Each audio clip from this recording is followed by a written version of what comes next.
Saudara Oto, kalau Anda merasa benar bahwa saja jasa Jokowi ini persidangan tentang jasa Jokowi sudah berlangsung 2 tahun.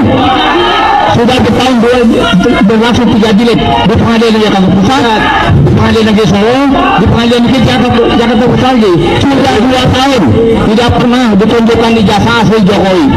Itu 10 surat kawin. Kalau sudah pasti bisa kita buktikan. Bawa saja, jalan. Saudaraku, rekanku Oto, bisa bawa nggak ijazah asli Jokowi? Kalau bisa, kasus tutup. Yang mulia, kami ingin memberitahukan bahwa sejak Joko Widodo secara pribadi digugat, itu panggilannya baru diterima dan langsung kami ditunjuk menjadi kuasanya. Jadi Pak Jokowi tidak pernah mengundang untuk sidang, kita langsung hadir pada hari ini karena gugatan, walaupun mungkin sebelumnya sudah ada gugatan berkali-kali, tapi yang digugat itu adalah bukan Joko Widodo pribadi, tapi Presiden. Sehingga setelah ada perubahan itu kami datang, sehingga Pak Jokowi itu mentaati semua aturan hukum yang berlaku. Yang kedua, bahwa tadi ada pembicaraan tentang mediasi, mengatakan bahwa kami disuruh harus menyerahkan bukti dan sebagainya. Saya sepakat dengan setuju dengan pendapat yang mulia, karena itu sudah masuk materi perkara. Yang ketiga, bahwa soal mediasi, tentunya semua orang juga ingin menyelesaikan persoalan dengan cara terbaik. Tapi karena sudah dilewati, maka sebenarnya kami juga punya posisi bahwa kami harus bermediasi dengan pihak yang mempunyai legal standing untuk mengajukan gugatan. Kami juga berpendapat bahwa penggugat kan tidak memiliki legal standing untuk mengajukan gugatan dalam perkara itu, sehingga agak sulit bagi kita mungkin untuk berbicara tentang mediasi. Saya harus berunding dengan orang yang punya legal standing mengajukan gugatan ini, baru bisa dilanjutkan mediasi. Kalau dia tidak punya legal standing, maka kami tidak bisa bermediasi dengan orang yang tidak memiliki legal standing mengajukan gugatan ini. Ini pendapat kami. Jadi sebelumnya kami serahkan kepada Yang Mulia. Ya, jadi itu ya, kalau kita cara tadi bahwa tergugat satu juga tidak bersedia bermediasi kalau bukan memiliki legalitas legal standingnya ya.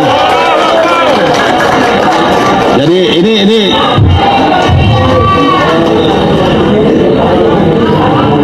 ini pengunjung ya.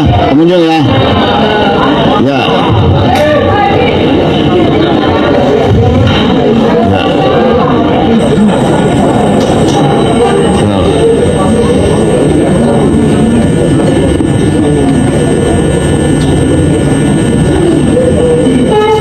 Ya baik ya. Jadi kita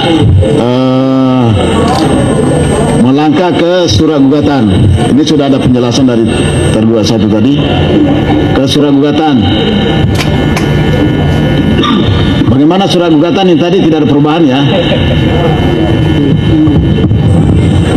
Tidak ada, Yang Mulia. Nah, baik. Kalau begitu tidak ada perubahan, tetap mempertahankan isi surat gugatannya. Kita ke jawab jinawab ya. Tolong disusun Pak.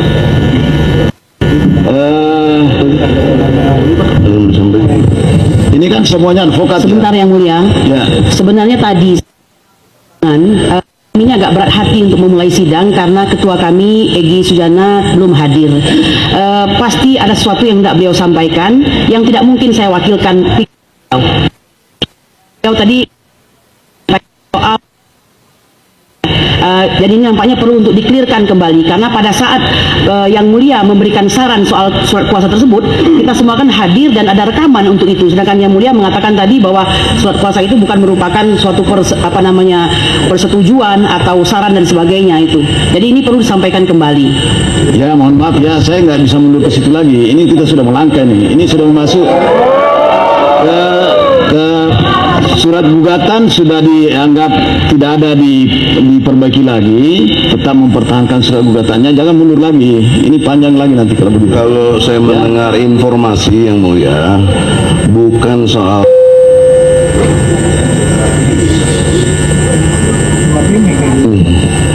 historis mengenai kenapa ada perubahan, karena kami mengikuti saran Yang Mulia. Nah, itu kategorinya. Jadi jangan tidak akui peristiwa itu. Ini panjang nih. Bahkan waktu itu Yang Mulia berjanji cukup 3 hari. Nah, tapi kan tidak, sampai 2 minggu, sampai sebulan sekarang. Alhamdulillah, sekarang sudah terjadi. Cuma ingin ditekankan di sini, ada peristiwa Yang Mulia yang menyarankan perubahan itu. Nah ini dari awal kan saya sudah bilang, kami majelis hakim tidak mau terlibat, tidak mau diseret ke permasalahan di situ. Kami berpendapat, kan waktu itu kan kami menjelaskan itu. Kami Jadi hakim berpendapat demikian. Sudah, berarti selesai. Nah, Sudah. jadi Kita mulai aja. oke, terima kasih kalau gitu ya, kita melangkah ini. Dari awal saya selalu bilang, kami nggak mau masuk terseret ke masalah para pihak ini. Kami tetap posisi di tengah gitu, jangan sampai ditanggapi memihak nanti gini. Jadi waktu itu saya nggak memberikan saran ya, pendapat kan gitu. Membaca surat datang ya. Oke, baik, makasih. Jadi kita lanjut ke ini kan advokat sudah mengerti, jadi kami nggak perlu menjelaskan lagi, namanya mediasi kan sudah. Jadi kita tolong ditandatangani dulu mengenai apa nih Pak? Ini kita sidang, Pak, kita sidang ekor, nggak perlu tatap muka di sini lagi. Jawab menjawab itu diupload aja melalui internet. Silakan ditandatangani dulu, ya. Karena kita ini berdasarkan Tidak ada sidang lagi, bagaimana Yang Mulia? jadi untuk kita kan sudah masuk ke jawab jinawab. Jadi nanti jawaban dari para tergugat tidak perlu datang ke persidangan menyerahkan, tapi cukup diupload di ekor secara online. Ini udah paham semua lah, nggak perlu lagi saya jelaskan ya. Oke, silakan dulu Pak ditandatangani. Ini Yang Mulia,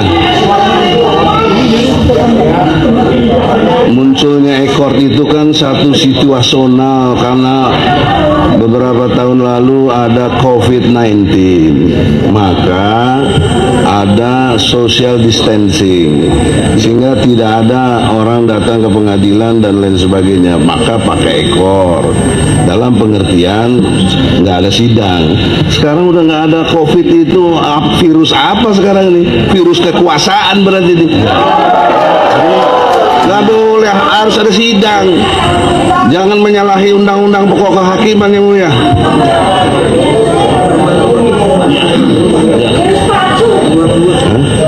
Jadi ini sudah menjadi Pak, sudah menjadi aturan kami ya.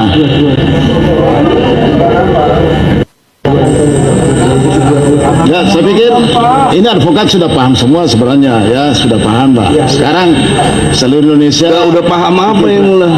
bahwa ntar dulu ya bahwa kita persidangannya ini itu secara online, kan ada namanya ekor. Iya, itu karena situasional COVID. Ya. Tapi dalam biasa-biasanya sebelum ada COVID nggak ada sidang ekor-ekoran begitu. Ya benar. Ya nggak, kalau udah bener sekarang harus ada sidang lagi. Sebelum COVID enggak, tapi sekarang menjadi perma. Sudah dipermakan, memerintahkan kepada kami seluruh pengadilan negeri, ya, seluruh Indonesia ini kita Yang Mulia, ya. kan kami sudah ingatkan dari kemarin-kemarin, jangan mengikuti atau membuat hukum yang menyenangkan penguasa. Jangan. Ini tidak benar.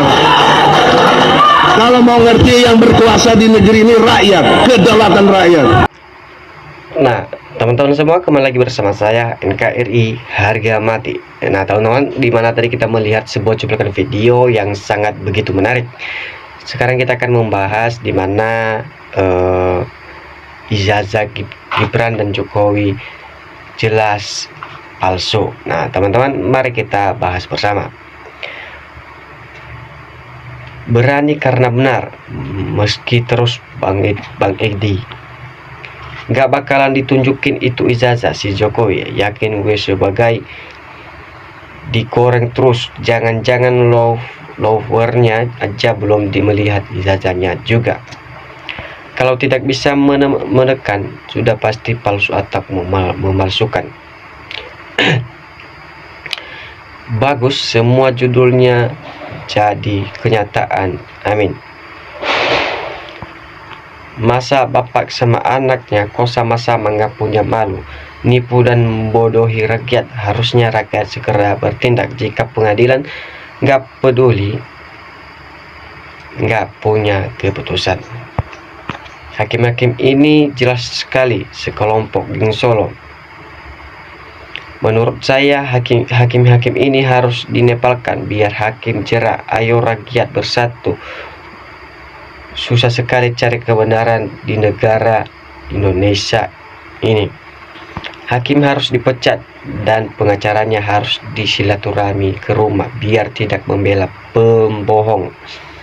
Hakim seperti ini tidak pantas dipecat biar hangus hakim-hakim penguasa. Jokowi dan Gibran makin gak enak tidur, tak nyenyak dihantui ijazah palsu. Jokowi dan Gibran harus menunjukkan ijazah aslinya. Bila ijazahnya bermasalah, mereka harus dihukum. Semoga Jokowi dan pembela Jokowi mendapatkan laknat Allah dari dunia akhirat. Wow, tak salah lagi janji Jokowi memperlihatkan ijazahnya di pengadilan. Jelas sudah si raja pembohong, bapak anak sama ijazahnya bermasalah. Memalukan. Hakim ini tidak kompeten. Sebagai masyarakat saya muak setiap hari disuguhi kasus keluarga sang nepotisme yang rakus dan haus akan kekuasaan. Menimbun duit udah banyak, duit rakyat yang digelapkan, keluarga ada yang penegak hukum penjarakan keluarga korupsi. Kecuali Bersatu Masyarakat Mahasiswa Kemajuan Indonesia hanya orang-orang korupsi dari menteri. 1 tahun berjalan ijazah Pak Jokowi tidak pernah ada. Rakyat bertanya-tanya antara ada dan tidak. Mantap Pak Hakim, minta ijazah asli Jokowi dari betul dan menunjukkan ke publik. Adili Joko biar cepat NKRI aman. Zaman Joko. Pertanyaan Jokowi mau tunjukin ijazahnya di pengadilan. Mana janjinya Jokowi? Termasuk salah satu untuk bukti untuk hakim bahwa sidang tidak pernah ada ijazahnya. Untuk menyelesaikan masalah ijazah Jokowi, tunjukkan ijazah asli ke publik baru selesai. Ayo mari semua hakim. Ini perlu dipertanyakan. Dia bukan dengan membuat aturan seenaknya. Dihadapin ini hakim. Dibaiknya wakil Tuhan kok seperti ini. Pak Hakim pun tidak peduli sama penggugat, jadi apa jadinya. Pak pengacara tunjukkan ijazah asli Jokowi. Katanya mau ditunjukkan di pengadilan. Mana ijazah asli Jokowi? Nah, teman-teman semua, kita melihat di sini ada 6 kejanggalan di ijazah dan skripsi Jokowi. Terungkap dari nama pembimbing hingga tanda tangan. Nah, teman-teman, mari kita bahas. Lembar pengesahan skripsi diduga menggunakan font yang berasal dari sistem operasi Windows tahun 1992. Padahal Windows pertama kali dirilis pada tahun 1985. Nah, sementara itu ijazah Jokowi beredar dengan tanggal terbit 5 September 1985. Jokowi mengaku dibimbing oleh seorang dosen yang bernama Kasmudjo, tetapi namanya tidak tercantum dalam skripsi, baik dalam lembar pengesahan maupun dalam ucapan terima kasih. Justru yang terdaftar sebagai pembimbing utama adalah Prof. Dr. Ir. Ahmad Soemitro. 3 gelar akademi Asmat Soemitro. Dalam skripsi Jokowi juga dipertanyakan dalam kata pengantar. Ia disebut sebagai doktor, tetapi dalam lembar pengesahan sudah bergelar profesor. Padahal ia baru dikukuhkan sebagai guru besar pada Maret 1986.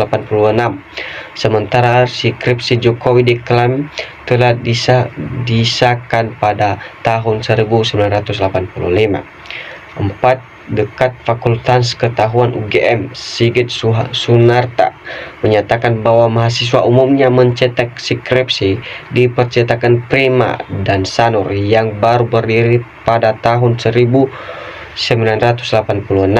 Ini menimbulkan pertanyaan bagaimana skripsi Jokowi dapat dicetak pada tahun 1985. Yang kelima, tidak ada tanda tangan pembimbing dan penguji dalam skripsi Jokowi yang seharusnya menjadi bagian penting dalam dokumen akademi. 6. Beredar salinan ijazah memiliki Aida Greburi putri dari Ahmad Soemitro yang menunjukkan perbedaan ejaan nama ayahnya dibandingkan dengan yang tertera dalam skripsi Jokowi. Selain itu, tanda tangan pada dokumen tersebut tampak berbeda. Nah, teman-teman, di mana kita melihat di sini kita membacakan tadi 6 kenakalan ijazahnya Jokowi. Nah, teman-teman, sekian dari channel saya. Kita tunggu channel berikutnya. Salam NKRI harga mati.